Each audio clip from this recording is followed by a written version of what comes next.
Oye País, buenas noches, oye País, yo soy Rudy González. Gracias por su compañía en esta hora, como cada noche, aquí por Color Visión. Hoy tengo un programa especial para ustedes. El Instituto Dominicano de las Telecomunicaciones, el Indotel, bajo la dirección de Guido Gómez Mazara, ha auspiciado un documental dedicado a 5 grandes mujeres que representan parte de la historia de mujeres que han descollado por diferentes razones en República Dominicana.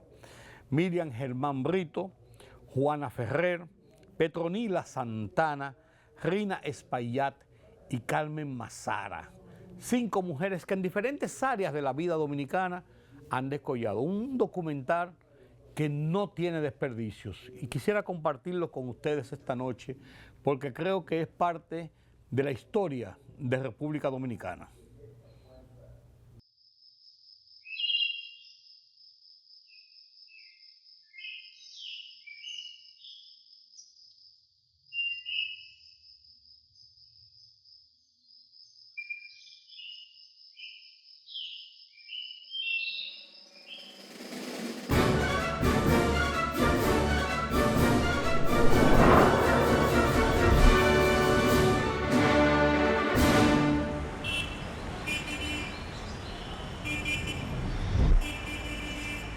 A mí me gustan todas las plantas. Esa es una tradición entre todas las mujeres de mi familia, incluso las muy mayores. Yo amo los cactus porque necesitan poco para vivir.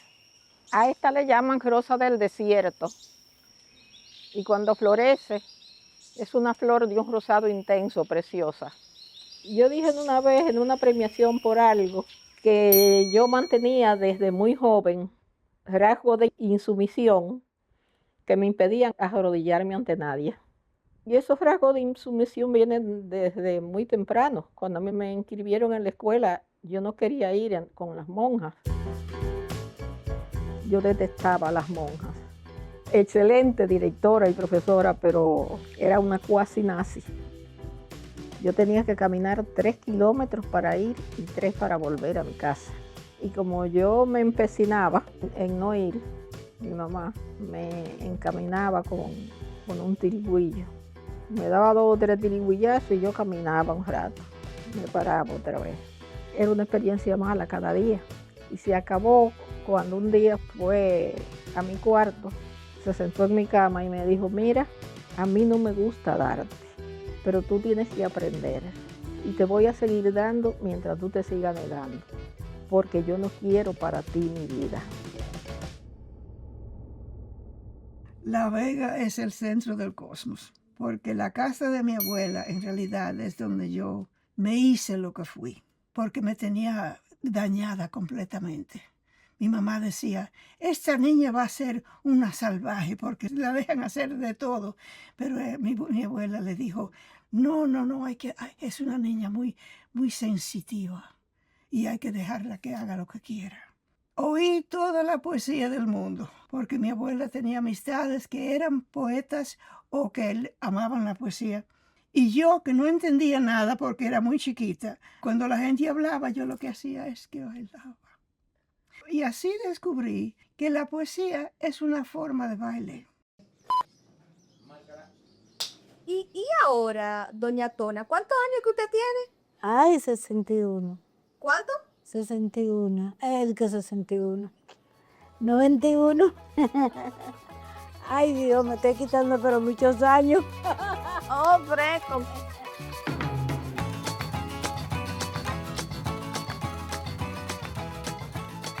Bueno, mi familia fue una familia pobre, pero una familia siempre honrada, tranquila, estudiosa, le gustó estudiar. Mi familia nunca ha tenido problemas, la única que fue revolucionaria y fue muchas veces presa fui yo. Pero mi familia no.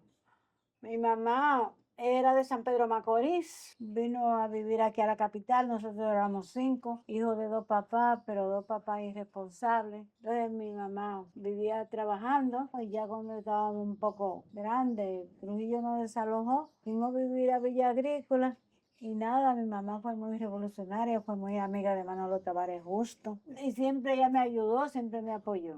Pero mi mamá no quería saber eso de ella. Mira, yo tenía 13 años cuando me inicié en las luchas por la libertad. Y en San Pedro de Macorís hubo una fuerte oposición a Trujillo.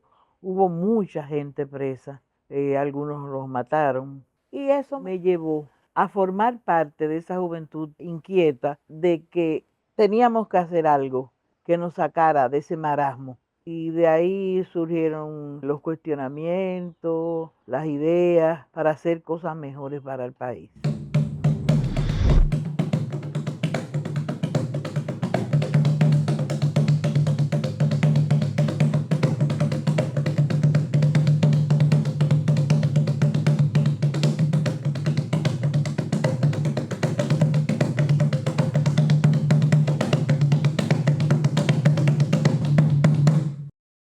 Yo comencé desde antes de los 14 años en la lucha social, cuando desde la Iglesia Católica los procesos organizativos eran más revolucionarios. Luego empecé a formar parte del movimiento cristiano de jóvenes campesinos de la provincia de San Cristóbal cuando la provincia de San Cristóbal era más grande. Formar ese movimiento juvenil en San Cristóbal nos permitió también intercambiar y tener contacto con otros jóvenes organizados políticamente, sobre todo del bloque socialista, en otras provincias. Era como un activismo de movimiento con encuentros juveniles y que además era parte de toda la lucha por la tierra, en contra del patriarcado, en contra del machismo. O sea, esas eran como nuestra tarea de formación, de sensibilización. Juana Ferrer, nuestra negrita, es una activista feminista, ecologista, líder campesina dominicana. En el año 1980 cofundó la Confederación Nacional de Mujeres del Campo, CONAMUCA, la primera organización colectiva de las mujeres campesinas en América Latina y el Caribe. Su trabajo ha impactado a miles de mujeres y comunidades rurales con programas de alfabetización, soberanía alimentaria y fortalecimiento comunitario. En el 2005 fue nominada al Premio Nobel de la Paz, reconociendo su compromiso con la igualdad, la justicia rural y el empoderamiento femenino. A 31-year reign of terror and bloodshed comes to an end in the Dominican Republic as dictator Rafael Trujillo is shot down by 7 assassins. His victims were numbered in the tens of thousands during his iron-fisted rule of the island nation, a rule which created fabulous wealth for a few and the grimmest of poverty for the majority. Todas las dictaduras siempre tienen una época durante la cual hay que votar gente del país, porque están portándose mal. ¿Y cómo están portándose mal? Están diciendo lo que le da la gana.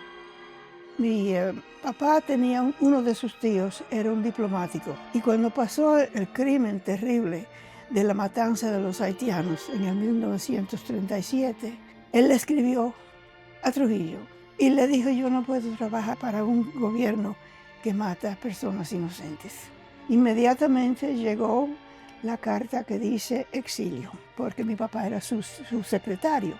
Y naturalmente le partió el alma porque él sabía que no iba a ver a su mamá más nunca. Y eso fue así, no la vio.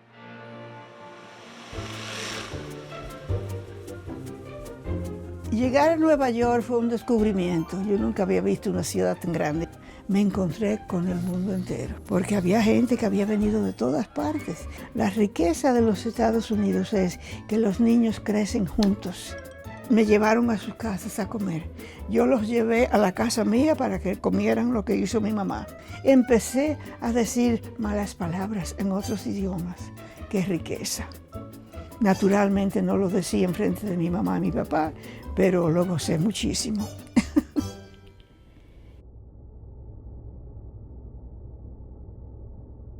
Yo soy la mayor de todos, pero éramos 9. Entonces, alguien, aparte de mi mamá, tenía que asumir la responsabilidad del cuidado también. Yo recuerdo que el primer trabajo que yo tuve como trabajadora doméstica, ganaba 40 pesos. Daba clases en una escuelita. Hay uno de mis hermanos que también desde temprana edad empezó a hacer sastre y con esos recursos pues nos ayudábamos para el transporte, para ir al liceo a San Cristóbal. Después que llegaba de dar la clase, entonces yo empezaba la comida. Mi papá siempre dejaba algunas cosas adelantadas y después luego mi hermana llegaba y terminaba. No sé realmente cómo lo hacíamos porque combinábamos la lucha, el trabajo para apoyar a la familia, porque mis otras hermanas también son parte de todo este proceso también de lucha. Con mi papá no era muy cercana. No fue que no lo quisiese, es que él tenía una mentalidad con relación a cuál era el papel de la mujer. Y cuando yo le dije que yo quería ir a la universidad, lo que me dijo era que yo lo que tenía que hacer era ponerme a lavar, a planchar y a cocinar. Y por él me hubiera quedado ahí. Miriam, con su caminar pausado, su conversar en tono bajo, podría hacernos pensar que estamos frente a una persona frágil. Eso sería un grave error. Miriam Germán Brito es una jurista de formación sólida y convicciones profundas. Construyó su carrera defendiendo el derecho como herramienta de dignidad, no de poder. Su trabajo ha estado marcado por la independencia, el respeto al debido proceso y una ética innegociable. Se graduó de abogada en 1972 y se dedicó a trabajar en el servicio judicial, en SEDAIL, que aportaba servicios legales gratuitos. Como jueza, estuvo desde paz hasta presidenta de la Sala Penal de la Suprema Corte de Justicia. En la Procuraduría, desde abogada ayudante y fiscalizadora hasta Procuradora General de la República. A los 16 años, cuando me hice bachiller, me trasladé aquí a la capital a estudiar Derecho, la carrera de Ciencias Jurídicas en la UAS.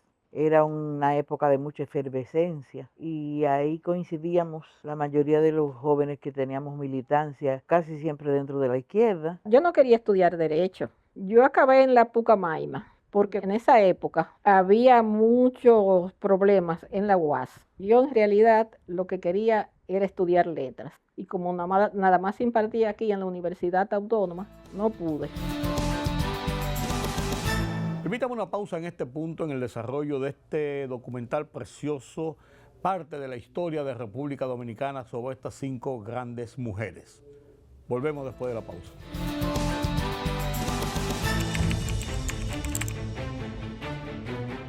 Periodismo de investigación, columnas, opinión, análisis, reportajes de fondo. Hora por hora, una completa plataforma multimedia. Periodismo con valor. Noticias horaporhora.com.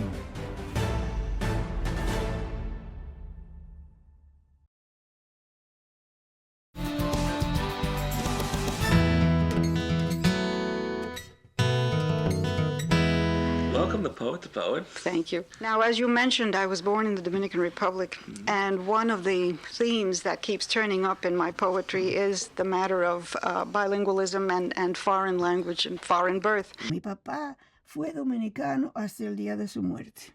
Él no me dejaba hablar en inglés en la casa. Él me decía, no, mi vida, el inglés está allá fuera de esa puerta, pero dentro de esta puerta todo tiene que ser en español. Quiere decir que la poesía en español se la debo a mi papá.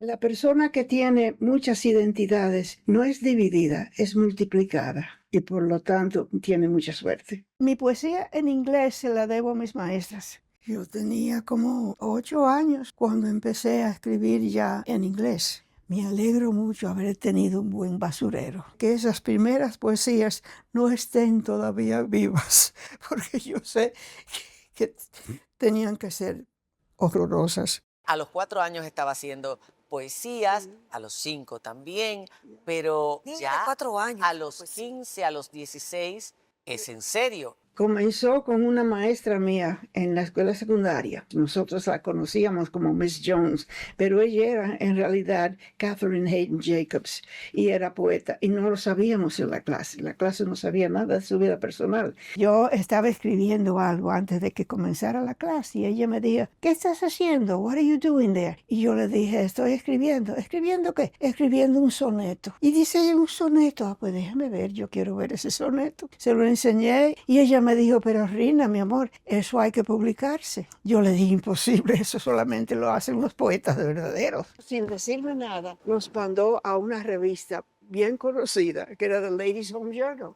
Ladies Home The Journal. Ladies Home Muy Journal. famosa. 2 o 3 meses después me llegó la carta diciendo que van a quedarse con 3 poemas míos.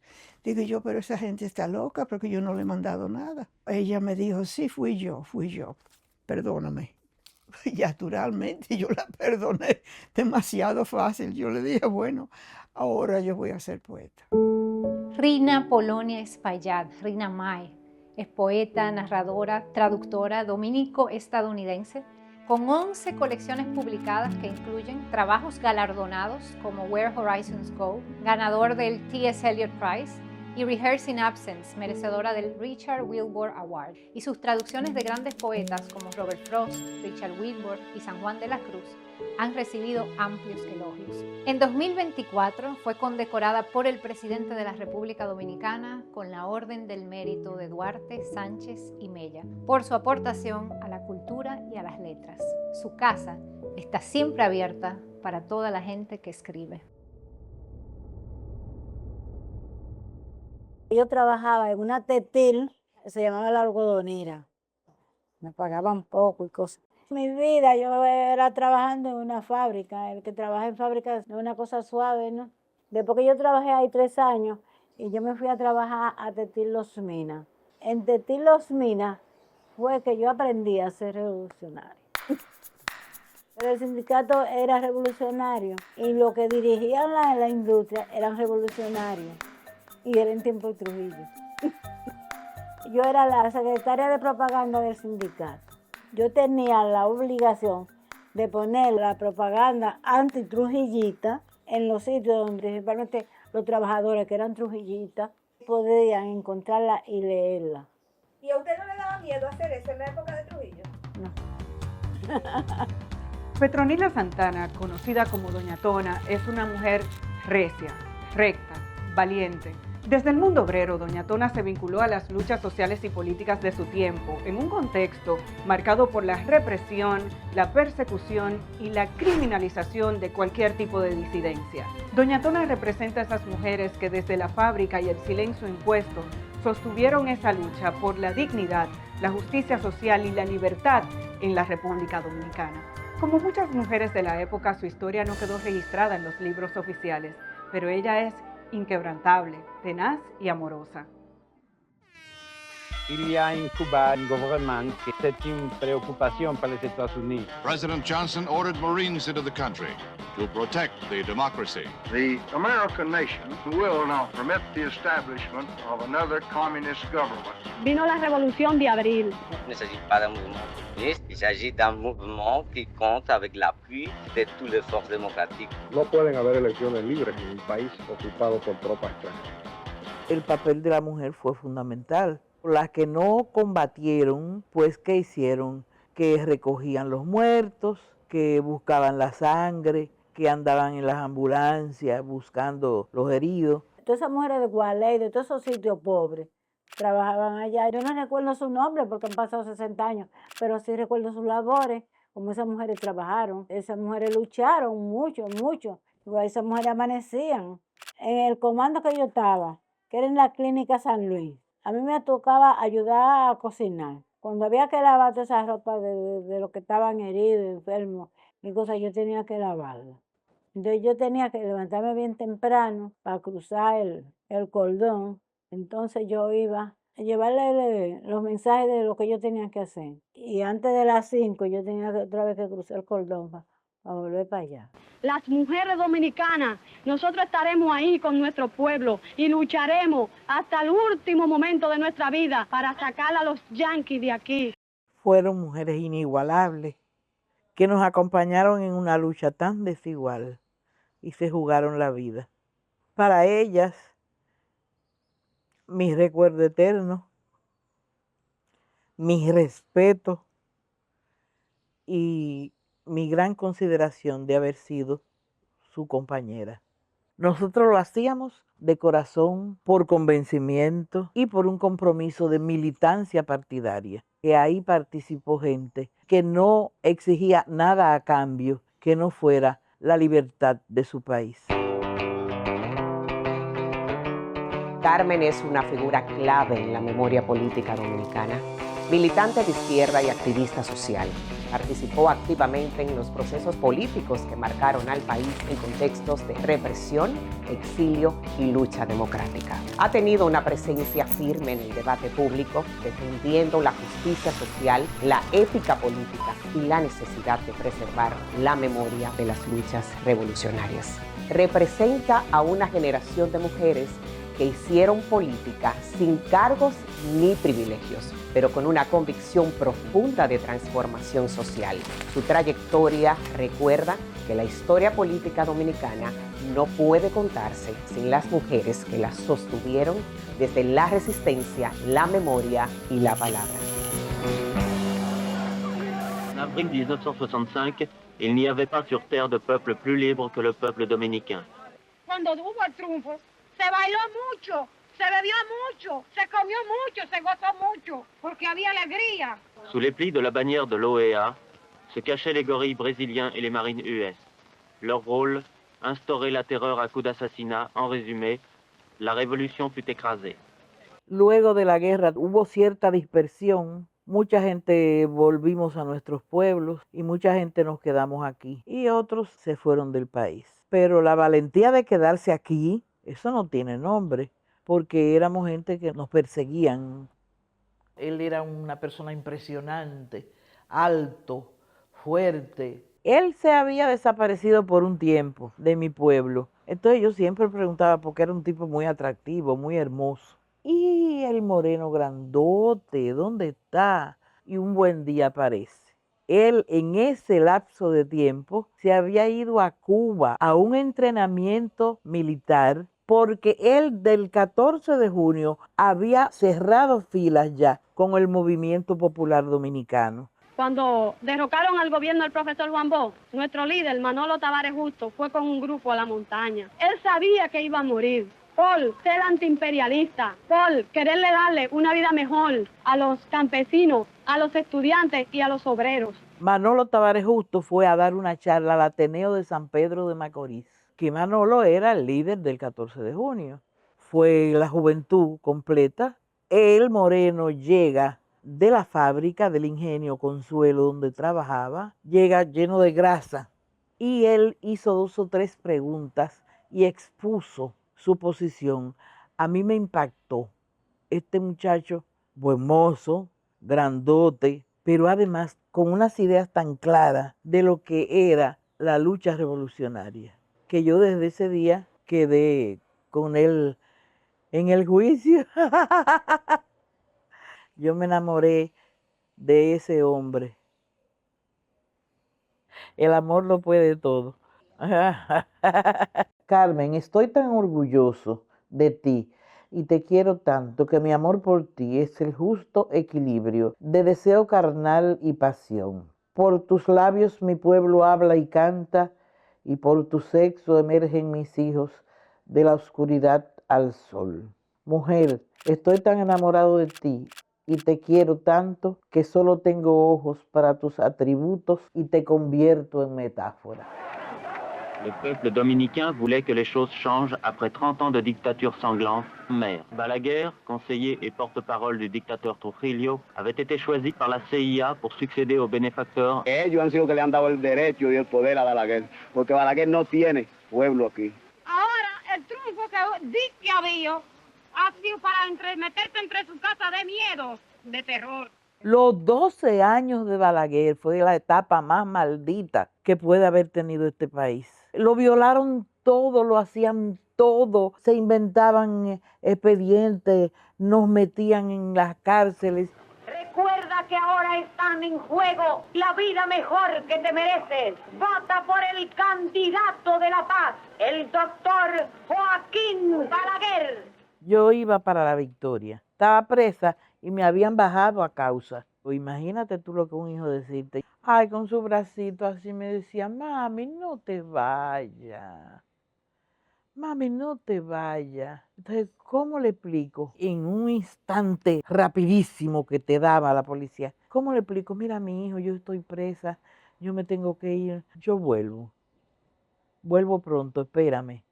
Con el alma rota. pero frente al enemigo yo siempre traté de no doblarme. Teníamos un coronel de la policía como encargado, un hombre maldito en el sentido más alto de la palabra, que se llama Luis Pimentel Soto, un hombre terrible, irrespetuoso, bandido, y si se lo tuviera que decir de frente, en su cara, se lo digo. Mandaba a darle golpe a los compañeros, los maltrataba, a mí me mantuvo encerrada en una celda solitaria. Ese tipo me ofrece a mí que le haga una carta a Balaguer pidiéndole la libertad. Pero ¿y qué libertad del diablo? Si yo estoy acusada de proteger a un delincuente y ese delincuente era mi marido, no, yo no tengo que hacer carta. Yo no tengo que escribirle nada a Balaguer, porque yo no he violado nada. Y entonces, pues tú no vas a salir de aquí. Pues no salgo. Señores, yo tenía 23 años cuando quedé viuda. Me enteré porque una presa mandada por el comandante de la Victoria me tiró un recorte de periódico. Cuando lo volteo, dice, muere el líder comunista dominicano en Bélgica, y la foto de él. Se me fue la vida. Fue un espacio en que no sabía. En 1971, la policía belga encontró en el suelo los cuerpos de un hombre y una mujer en una habitación del primer piso de un edificio ubicado en el sector de Ixelles, en Bruselas. Los periódicos de la ciudad europea informaban que un hombre y su esposa habrían sufrido una intoxicación por gas, pero eran realmente Maximiliano Gómez Horacio, secretario general del Movimiento Popular Dominicano MPD, y Miriam Pinedo, la viuda de Otto Morales Efres, su predecesor, quien había sido víctima de uno de los variados asesinatos de dirigentes izquierdistas en época de Balaguer. Esas historias de esas relaciones con Miriam, quien era mi amiga, mi hermana, del mismo pueblo, era un invento para desvirtuar el gran crimen cometido. Yo conocía a mi compañero, yo sabía de qué él era capaz. Eso no me inquietó, porque yo sabía que el enemigo era capaz de crear esa y 20 historias más. La primera persona que me consiguió un lugar, yo nunca he sido reformista, y ese señor era senador reformista. Y él me impulsó y fue el primer cargo como juez que yo tuve en un juzgado de paz en Santiago. Después hubo otra persona en otra época que también me apoyó, que fue Chío Jiménez Mesón, también don Jacinto Peinado. Y yo les respeto a todas esas personas, que ellos sabían que yo no pensaba como ellos. Aún sabiendo que yo no amaba al doctor Balaguer, no se prejuiciaron conmigo. La magistrada Miriam Germán Brito me enfrentó con una dura carta, una crítica que le hizo el presidente Joaquín Balaguer. En un expediente de drogas habían como 7 personas. Entre ellas había un colombiano que lo que le imputaban era que otro había dicho que él había venido aquí a preparar el terreno para la operación. Después en instrucción lo negó. En el juicio al fondo también negó haber dicho eso. Entonces, si lo único que había contra ese hombre, si no había sido sorprendido en flagrancia en el momento de los hechos ni nada, entonces no había nada. Y yo lo puse en libertad y no lo liberaban. Entonces vino aquí la canciller de Colombia y se le quejó a Balaguer de esa situación. Y él le dijo que la justicia era un mercado, qué sé yo cuánto, tararán. Lo de siempre. Y dije, no me puedo quedar callada con este hombre. Le escribo sencillamente porque teniendo hijos conocidos, quiero que les conste que su madre no tuvo formación ni temperamento para callar ante el insulto gratuito, importando poco la jerarquía de quien lo profiere, ni para dejar al incierto destino de una página en blanco la respuesta responsable. En esa época yo era muy amiga de Elsa Espósito. Elsa trabajaba en El Siglo y me dice, pero aquí estoy yo leyendo a voz en cuello lo de la página en blanco. Digo, ¿quién te dio a ti esa carta? De la presidencia la mandaron a todos los periódicos. Y yo, ay, Dios mío. Y dice Balaguer, no le oculto que sus argumentos me han impresionado y profundamente, que usted merece por ello toda mi consideración y todo mi respeto. Esa jueza, Germán Brito, se dio a respetar y a Balaguer no le quedó más remedio que aceptarlo. Y es que no había razón para amonestarme, porque fueron cosas duras, pero no le faltó al respeto. Yo no lo injurié. Había mucho preso en esa época y muchos que mataban. A cada rato nosotros nos mataban compañeros. Y el trabajo nuestro era defenderlo. Pero esa defensa nos traía como consecuencia la persecución. Yo estuve presa, Carmen Mazara y yo, durmiendo en el suelo, durmiendo en el frío. Por ejemplo, un día nosotras cogimos gusano, viva. Amanecimos con gusano arriba. Gladys Gutiérrez fue una gran compañera. Nosotros teníamos un movimiento que se llamaba Comité de Defensa a los Muertos, los Presos y los Desaparecidos. Y andábamos el país entero. Y nosotros íbamos hoy a ese pueblo y mañana caíamos presos. Y fue una historia que se vino a repetir durante mucho tiempo, con la intención de que nosotros desistiéramos de buscar los presos, los muertos y los desaparecidos. A veces nos daban golpes, nos bajaban el puño, como dicen los compañeros aquí. Muchísimo miedo, claro que sí, pero tampoco iba a temblar, ni tampoco iba a pedirle perdón, ni a llorar, no. Entonces yo me mostraba más guapa que ellos y más fuerte que ellos. Si tú al enemigo le demuestras miedo, ahí mismo caíste, ahí mismo. La liberación de los pueblos conlleva muchísimo sacrificio. Me tocó ese rol, lo asumí. La doctora Miriam Germán Brito. Primer candidato de esta noche. Yo quisiera que forme o no yo parte de la Suprema. Quisiera que se le diera un papel más preponderante a la Defensoría Pública, como una manera de garantizar los derechos. Si hubiera sido sumisa, a lo mejor hubiera llegado más pronto. A la Suprema, por ejemplo. Sí, porque yo anduve todo paso a paso. Yo empecé en el escalón más bajo. En ese periodo se dictaron muchas prisiones preventivas. Yo puedo decir que yo no soy fanática de la prisión preventiva. Una medida de coerción no es una condena anticipada. Y además, tú debes tener presente que de una decisión tuya puede privar a un hombre o una mujer de su libertad o hasta de la vida, donde hay pena de muerte. Una cosa que yo creo que importa mucho es que a las personas cuando están en prisión se les dé la oportunidad de prepararse en algún oficio o alguna otra actividad que les pueda redituar cuando salgan de prisión con algún trabajo.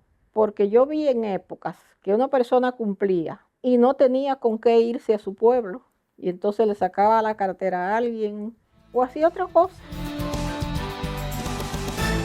La libertad solo reside en los estados en los que el pueblo tiene el poder absoluto. Por el respeto a los valores democráticos y la dignidad del pueblo dominicano, el rumbo de la tarde, plural, objetivo, comprometido siempre con la verdad. Con Georgie Rodríguez, Rudy González y Ramón Colombo. Los poderosos ya están en el aire.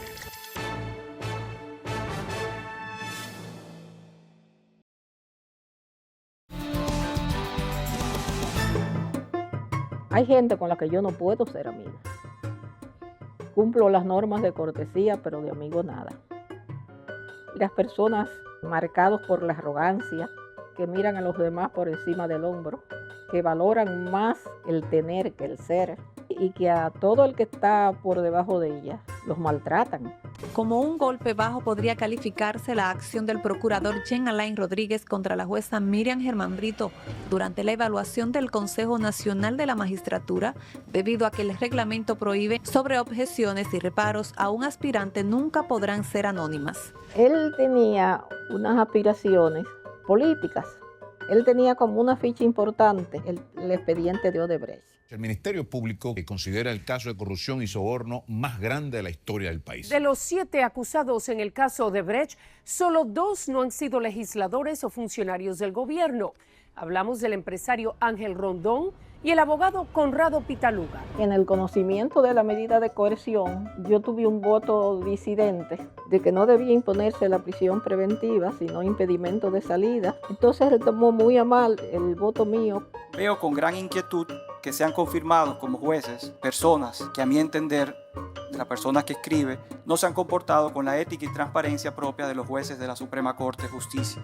Me refiero a la eventual posibilidad de que la magistrada Miriam Germán se presente nuevamente como aspirante a repetir en su cargo en la Suprema Corte de Justicia. Él ahí a mí me hizo objeto de violencia política. Comunicaciones que hemos recibido con temas que son de alto interés nuestro, del Consejo Nacional de la Magistratura y de un servidor. ¿Quién firma eso? Es anónimo y tenemos la obligación de permanecer con el anonimato. ¿Anónimo? Sí. ¿Anónimo? Algo tan grave no puede ser anónimo. Yo creo, a mí me dijeron. Pregúntele por qué se junta de forma oculta con el abogado del imputado Conrad Pitaluga. Pregúntele, por favor, qué le entregó su chofer en ese sobre al abogado de Conrad Pitaluga. De los sobres sospechosos. Esa no es la oficina de Santiago Rodríguez, de Chago, que es mi amigo del alma. Y los paquetes misteriosos son libros. La oficina que él puso, que era de Chago Rodríguez, es la de Cristóbal Rodríguez. Chago Rodríguez tiene su oficina por otro lugar y a esa yo también he mandado libros. Vayan ahora y allánenle su oficina, Chago, a ver qué es. Yo creo que él tenía la idea de que ante tantas cosas yo iba a perder el control y me iba a poner a llorar o le iba a dar 2 galletas. Pero no, yo no sé de dónde yo saqué tanta serenidad. ¿Algo más? Sí. Siga. Según el reglamento se puede reservar cualquier respuesta. Pues no le respondo ninguna más al señor. Ha salido en la prensa que la magistrada Miriam Germán pretende continuar en la Suprema Corte de Justicia. Sin embargo, con todo el respeto en su condición, esa magistrada debe explicar al país cómo ella posee y disfruta de unos bienes que no puede justificar con el sueldo de jueza que percibe y por qué está usando a su hijo de testaferro, colocando a su nombre unos bienes que él no puede justificar, pues se trata de un joven que nunca ha trabajado y que es interdicto declarado legal. Mi hijo tiene algunos rasgos de autismo y un ligero retardo. Esa es la persona que él señala como que es mi testaferro. Yo tengo 4 hijos. 2 de ellos nacieron fuera del matrimonio.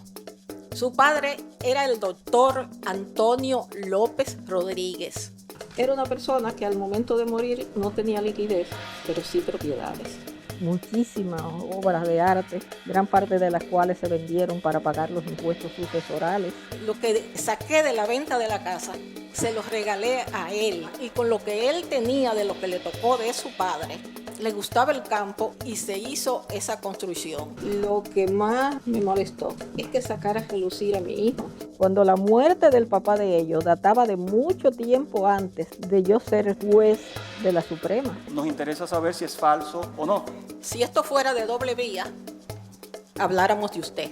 Para pedirle que me explicara, por ejemplo, su declaración de bienes y esas cosas. Simplemente para saber. Eso fue un boomerang, porque las cosas que le vinieron a él no fueron pocas. Por primera vez en la historia que he visto tanta agresión irresponsable. Exigimos la destitución del Procurador General de la República. La vida le cobrará lo que le está haciendo a la reserva moral de este país. Yo lamento que no se hubieran puesto de pie todos los miembros del Consejo de la Magistratura, del que yo una vez fui parte. Si el presidente de la República se respetara, lo hubiera cancelado. Usted como presidente no tuvo la fuerza y el coraje para decirle al procurador que no siguiera con el interrogatorio, que estaba fuera de la ley. ¿A dónde vamos a llegar? ¿Qué nos hemos creído? ¡A la cárcel, ley! ¡La corrupción! Por ejemplo, gente que yo me encontré en banco haciendo fila o en el supermercado me abordaban. Pero ese hombre sí es un rastrero. La mañana de este lunes, Jean Alain Rodríguez entregó la Procuraduría General de la República a Miriam Germán. El paso de mando se dio un año después de que Rodríguez, junto al hoy expresidente Danilo Medina, cuestionara el accionar de la magistrada y orquestara su puesta en ridículo en la evaluación pública para ser ratificada como jueza de la Suprema Corte de Justicia. Yo no esperaba que se diera, y un momento bueno, a pesar de mi incapacidad para el rencor, fue cuando Jean Alain tuvo que ir a entregarme. Me dijo que no tomara cosas en cuenta, que a veces uno tenía que hacer cosas porque se la mandaban. Y yo les respondí, digo, mire, no tenga la menor pena, que en cuanto a mí, usted se fue allí donde habita el olvido. Estaba revisando algunos datos sobre el tema de la participación política, por ejemplo, de la mujer. El PLD, por ejemplo, tiene solo un 15% en su comité central de mujeres. Y en el comité político llega a un 17% nada más. El Partido Revolucionario Moderno, que es moderno, es modernísimo, pero tiene solo el 22.7%. El Partido Reformista solo tiene un 11% de mujeres en su dirección nacional. Adalberto, discúlpame, pero Patria para Todos y Todas tiene un 40% en la dirección. ¿En la dirección? Ajá. Ah, pues ese partido está muy bueno, eso hay que aplaudirlo. En San Cristóbal creamos un movimiento y ahí yo fui candidata a vicesíndica, a ir a las elecciones del 2002. En el 2016, que fui como candidata a la senaduría, y luego la segunda vez también que me atreví y ser candidata a senadora fue también las elecciones del 2024. Nuestro principio como revolucionaria o como revolucionario va a permitir que tú vayas a comprar un voto. Desde la izquierda dominicana también nos hemos hecho un trabajo para esa presentación que tenemos que hacer al país como candidata o candidato. Principalmente yo siempre dije, bueno, ir aliado en el proceso electoral a un partido de derecha es como negar toda la lucha y los principios que uno ha acumulado. Yo no sé si a veces soy muy radical, pero es un principio real de vida, de militancia, de lo que creo. Este país no es fácil, es difícil, porque también el sectarismo, que si tú eres de derecha y el otro compañero de izquierda no nos vamos a juntar, como si tuviésemos una enfermedad que se pegara. A veces hay que deponer un poco las actitudes y pensar que el país debe de estar primero. Si yo creo que esa coalición trae algo mejor, yo me incluyo. Es que si nos hubiésemos unido, hubiésemos tomado el poder. ¿Por qué Carmen no comienza a escribir sus memorias? Que tú estás negada, me dijo tu hija, que tú no quieres. Hay gente que ha hecho mucho más que yo y no se exhibe. Y eso para mí sí valen. Carmen Mazara y yo nos conocemos antes de ella casarse, porque ella estaba allá abajo en la revolución. Y entonces después, ¿verdad?, que pasó el tiempo, ella siempre trató de ayudarme, principalmente con esta casa ya. Era luchando por ver cómo me ayudaba. Y me mandó ropa, me mandó muchísimas cosas. Yo a ella le agradezco mucho. Mira, yo creo que el primer aspecto que debe de dominar un revolucionario es precisamente tener mucha calidad humana. Hay que compadecerse frente al sufrimiento del otro con respeto, con consideración, pero sin perder los principios. Mi comunidad es mi pueblo. ¿Qué ha sido para usted ser la mayor de 4 hermanos? Bueno, ya nada más me queda una, mi hermana Rosalía, y mis 2 hermanos murieron entre una y otra muerte. Pasó exactamente 1 año y 1 día. Fernando tuvo un intento de suicidio. Cuando yo lo fui a ver, como tenía una traqueotomía, no podía hablarme, lo intentaba, pero no le salía. Y yo le preguntaba, Fernando, ¿tú estás preocupado por tus hijos pequeños? ¿Uno no lo va a abandonar? Me decía que no. Entonces yo cogí un cuaderno y un lápiz, se lo pasé, y lo que me escribió fue algo terrible. Me escribió, yo no quiero seguir viviendo. Varios años después, él murió de un cáncer de páncreas. Cuando ya yo estaba como organizando dentro de mí la idea de que no lo iba a ver más, de que no iba a estar más en mi vida, entonces vino el otro golpe. Y mi otro hermano murió al año y 1 día. Para mí eso fue devastador. Fue mucho dolor. Mi hija mayor se llama Miriam Orly, estudió antropología. La segunda es Taína. Taína es médico. Y después vino Carla Mariana, la que se fue a estudiar a Buenos Aires cuando terminó la carrera. Yo tengo una persona que ha estado conmigo por 2 periodos, que es Maribel. Orlando considera a la familia de ella como su familia. A los 2 hijos de ella le dice mi hermano Víctor, mi hermano Christopher, y a las nietas le dice mis sobrinas. Yo le debo mucho a ella. Le gusta mucho ver televisión con los Pokémon, todos esos personajes. Él sabe leer y escribir.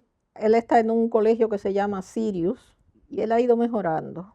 La Fundación Sirius, yo soy la presidenta. Nosotros nos encargamos de un centro de educación especial para jóvenes con diferentes discapacidades. Y yo dedicarle un tiempo a esos chicos que me adoran y que yo adoro, es también como rendirle culto a una sociedad que tiene tantas limitaciones y a una población que necesita de mucho amor, de mucha comprensión.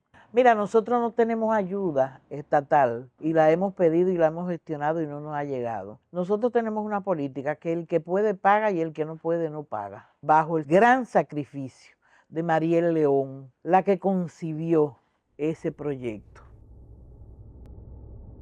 Guido nació el 14 de febrero del año 1967 en un tiroteo que se produjo cuando nos dirigíamos al entierro de Orlando Mazara. Su hermano. Un dato. Sí. Evadiendo los tiros, me refugié debajo de un camión con un embarazo ya a término. De ahí, los compañeros me llevaron a la clínica y ahí tuve a Guido. Tengo 3 hijos, que son 3 hijos maravillosos. No porque yo sea su mamá y que tenga que... No. Los 3 profesionales. Guido optó por la actividad política, los respeto. Eso fue lo que bebió en el biberón. Fabricio es un técnico. Marinel, que es mi hembra, es de mi segundo matrimonio. Marinel es abogada. Y mis nietos, ay, mis nietos. Perdí mi primer nieto. El golpe más duro. El más duro de todos. De todos. Pero hay que seguir viviendo sin Maximiliano. Además de todo el amor para mi hijo, también pienso en el enorme dolor que él debe de sentir cuando le mencionan a su hijo, que hubiese tenido hoy 29 años. Hay que tener también mucha voluntad para enfrentar esas cosas. No hacerte más duro, no hacerte inhumano, sino asimilar ese golpe tan grande que te da la vida. Yo le doy un valor a mi familia, que eso no tiene nombre, porque así me criaron. Ellos no lo dicen, pero ellos me aman con su vida, con su corazón. You published your first collection, Lapsing to Grace, at the age of 60, if I'm correct. What made you wait, and what made you think this is the time to publish? Yo sabía que era una muchacha de porra, pero que me gustaba mucho la poesía. Y también que un vicepresidente de la Poetry Society of America, que se llamaba Alfred Dorn, él me dijo, yo escribí 2 libros cuando era joven y ahora no me gustan. Y yo pensé, bueno, yo prefiero esperar. I'm looking at Lapsing to Grace, which is your collection from 1992. Mm-hmm. What struck me, it says poems and drawings. Yes. By you. And I only knew about your poetry side, and I want to see if I can find a drawing. Very delicate and understated, and in real life has a considerable impact and complements the poems very nicely.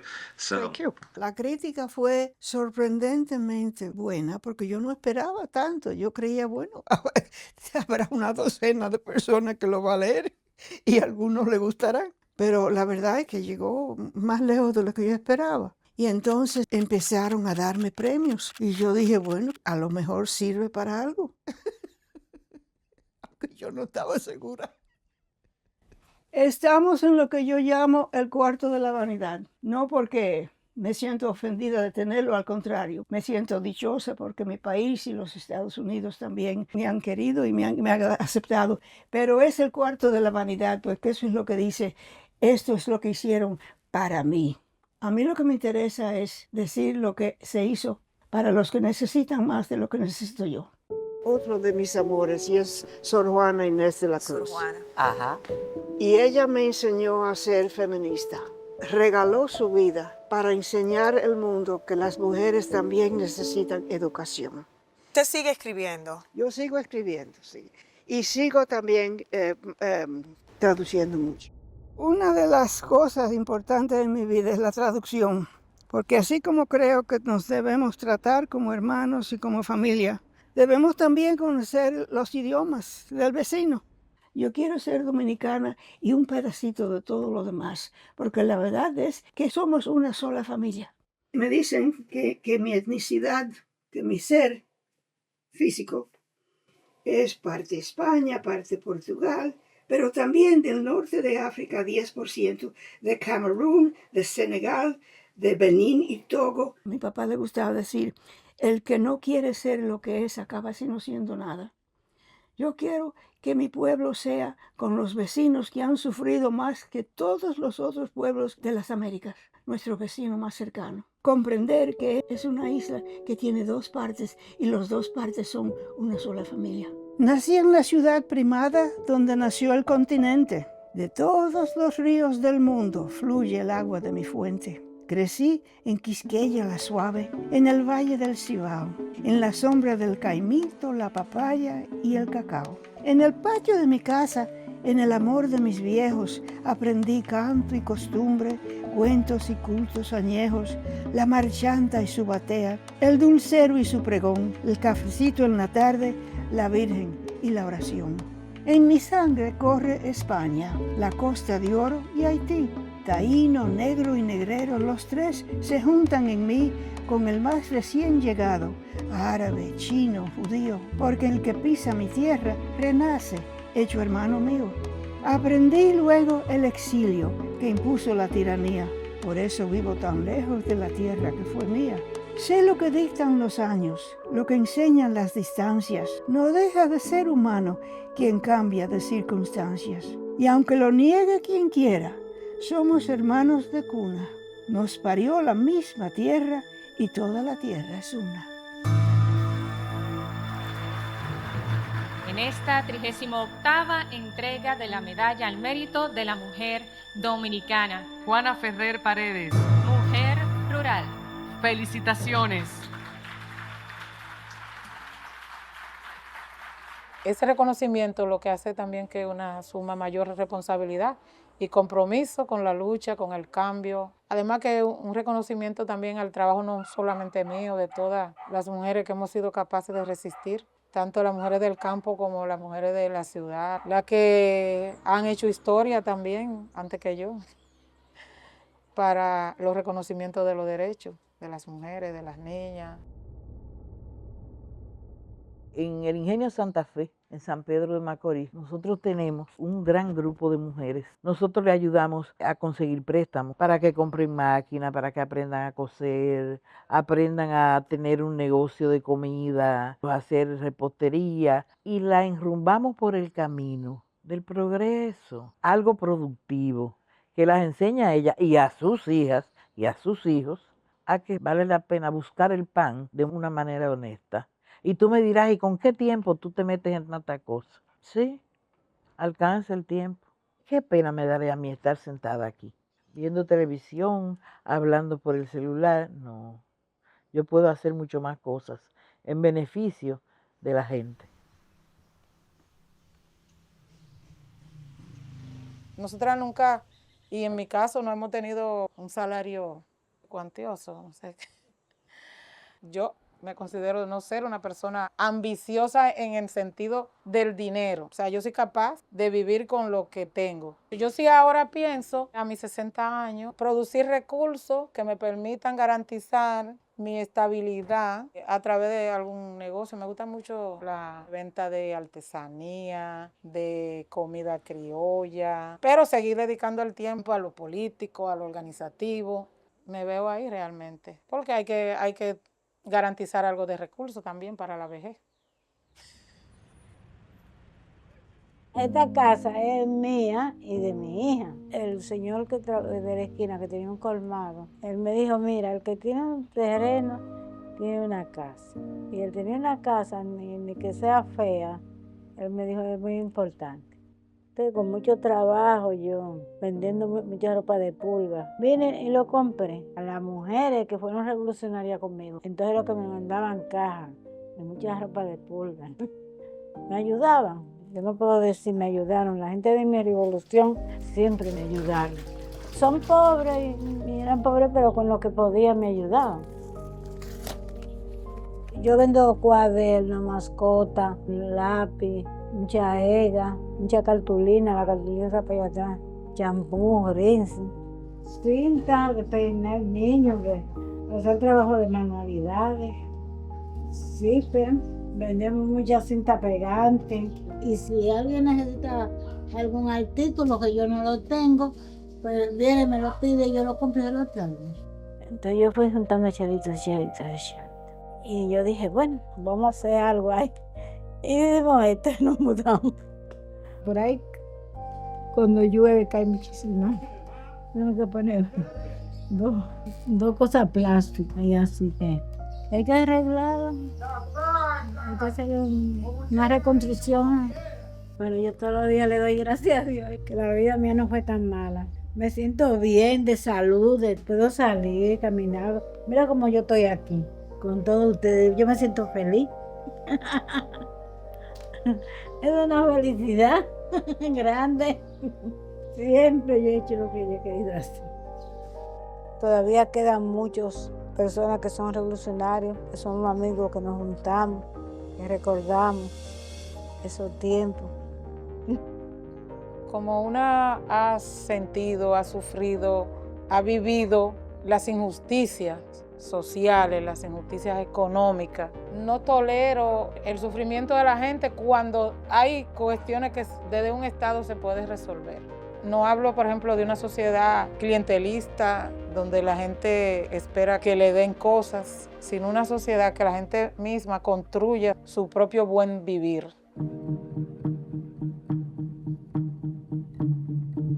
Si me recuerdan por un rato, después de yo salirme de la tierra, yo quisiera que me recuerden con el deseo de dejarles algo que yo siempre he amado, y eso es el arte. Yo quiero que usen el arte para decir la verdad, para decirle a la gente, esto tiene que seguir, esto no puede seguir porque esto es feo. Que tengan un sentido de lo moral, lo que se debe hacer y lo que no se debe hacer, que sea parte del arte. Yo no sé si se van a recordar de todo el mundo. Esto es verdad. Uno no sabe lo que uno va a dejar, pero que pase lo que pase. El pensamiento político mío, que las cosas puedan caminar mejor, que cada quien tenga lo que se merece y que este país no dé tanta vergüenza, tantas cosas mal hechas, pero se logra. Yo soy una mujer muy positiva. Yo creo que se puede lograr. Se dicen muchas cosas de las utopías, pero muchas utopías hicieron avanzar al hombre. Yo quisiera una sociedad de respeto mutuo, de aprendizaje, de que tú al otro no le des una mirada de adversario, porque tú ves actitudes en las redes y en diferentes lugares que es como si quisiéramos devorarnos todos. Yo tengo 78 años y yo todos los días amanezco con un proyecto de vida para favorecer a mi gente y hasta las que no son mi gente, a este país. Para mí no significa un desgaste continuar la lucha a pesar de tantos años en la resistencia, el movimiento, ¿no? Más de 40 años, digamos, porque para mí ha sido crecer, pero también mantener esa sensibilidad humana de la necesidad de luchar por las otras y por los otros. El hecho es no cansarse, ¿eh? El que está metido en esto no se puede cansar, aunque hayan pasado todos los años. El que se cansa pierde. Si me canso, pierdo.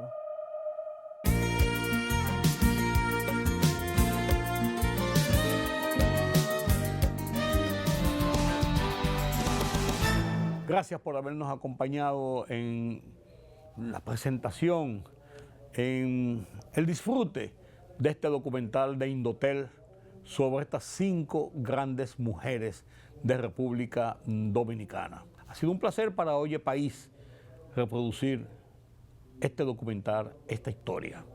Será hasta la próxima, nueva vez, aquí en Color Visión. Esto es Oye País. Yo soy Rudy González. Pasen un feliz resto de la noche.